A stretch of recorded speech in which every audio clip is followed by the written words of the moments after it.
Let's start with Sagarmala Startup Innovation Initiative.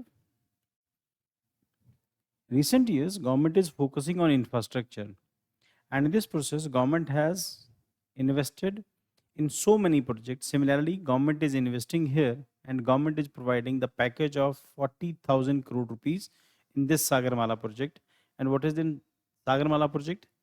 That is, in fourth National Sagarmala Apex Committee convened under the leadership of Union Minister Sarmanand Sonowal to assess the progress of Sagarmala program और to outline the vision of the next phase Sagarmala 2.0. अब पहले सागरमाला 1, अब सागरमाला 2.0 है क्या इसके अंदर? It hence the version of existing Sagarmala initiative expanding the scope of include shipbuilding. अब Sagarmala project के अंदर क्या होगा? Shipbuilding, repair, dismantling and recycling. तो इंडिया में बहुत सारे, इंडिया, बांग्लादेश, पाकिस्तान में डिसमेंटलिंग के लिए बहुत सारे शिप्स आते हैं. शिप डिसमेंटलिंग का काम मतलब अब शिप को तोड़ेंगे, उसमें से लोहा निकालेंगे. ठीक, इसकी अपनी कॉस्ट होती है शिप उसकी डिसमेंटलिंग की.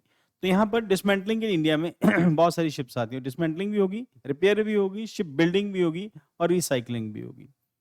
Allocation a financial package of 40,000 इसके लिए अनाउंस किया है. मैरीटाइम अमृतकाल विजन है MAKY 2047 which aspire to establish India as one of the world's top 5 ship building Nations. तो उसके पीछे टारगेट क्या है कि इंडिया को टॉप 5 शिप बिल्डिंग कंट्रीज में कन्वर्ट करना है.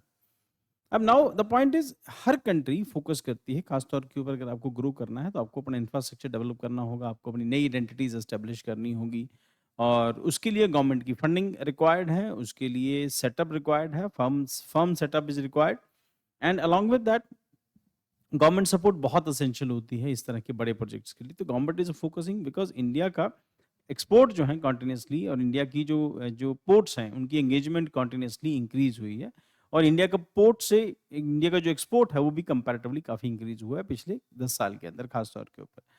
So launch of the Sagarmala Startup Innovation Initiative designed to foster research, innovation, startup and entrepreneurship in the maritime industry. अब पॉइंट क्या है? रिसर्च भी करेंगे इसमें, इनोवेशन भी करेंगे, स्टार्टअप भी इसके अंदर इंट्रोड्यूस करेंगे, एंटरप्रेन्योरशिप भी प्रोडक्ट इसके अंदर डेवलप करेंगे इन द मैरीटाइम इंडस्ट्री. तो कुल मिला के ये कि मैरीटाइम इंडस्ट्री को, इंडिया की जो शिप बिल्डिंग इंडस्ट्री है या इंडिया की जो मैरीटाइम इंडस्ट्री है उसको स्ट्रॉन्ग करना है. तो promote sustainable shipping, smart port technology, advancement and maritime logistic and environmental conservation along the coast, offers financial assistance, expert mentorship, strategic industry collaboration and the support maritime focus startup. Impact of India's maritime development क्या होगा? Coastal shipment has grown by 118% over the past decade. पिछले 10 साल में 118% India की जो growth है वो coastal shipment के अंदर इंडिया की इंक्रीज हुई है. कार्गो ट्रांसपोर्ट 700% का इंडिया के अंदर उसका सर्च देखने को मिला है, ग्रोथ देखने को मिली है.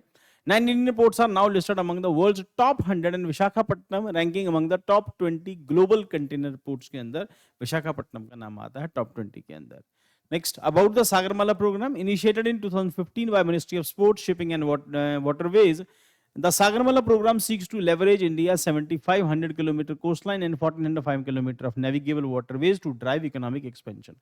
तो रीजन उसके पीछे कि हर ट्रांसपोर्टेशन सिस्टम की एक लिमिटेशन होती है. रेलवे की अपनी लिमिटेशन है, रोड ट्रांसपोर्टेशन की अपनी लिमिटेशंस हैं, बट शिप एक ऐसी एस्पेक्ट है. शिप जो बड़े बड़े कंटेनर्स होते हैं, शिप कंटेनर्स जो होते हैं, इनकी लिमिट्स बहुत बहुत बड़े होते हैं. एक जो शिप के अंदर कई ट्रेनों के कंटेनर जो हैं एक बार में आ सकते हैं, कई ट्रेनों का माल आ सकता है.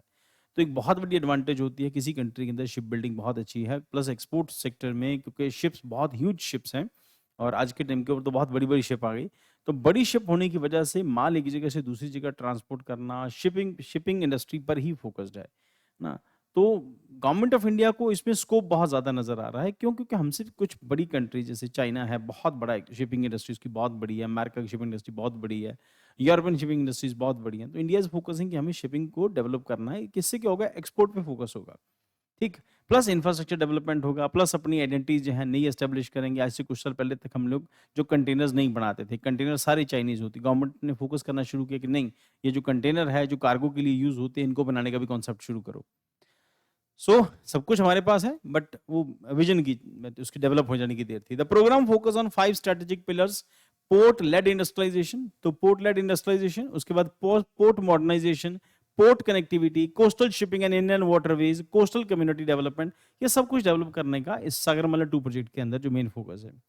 By implementing these strategies, the Sagarmala program aims to reduce logistic cost, enhance trade competitiveness and reinforce India's maritime sector. तो इंडिया के maritime sector को strong करने का ये effort है और बहुत इसके positive results आए हैं. As we have discussed, 118% की growth मिली है इनको coastal shipping के अंदर और 700% की growth मिली है cargo transportation के अंदर via inland.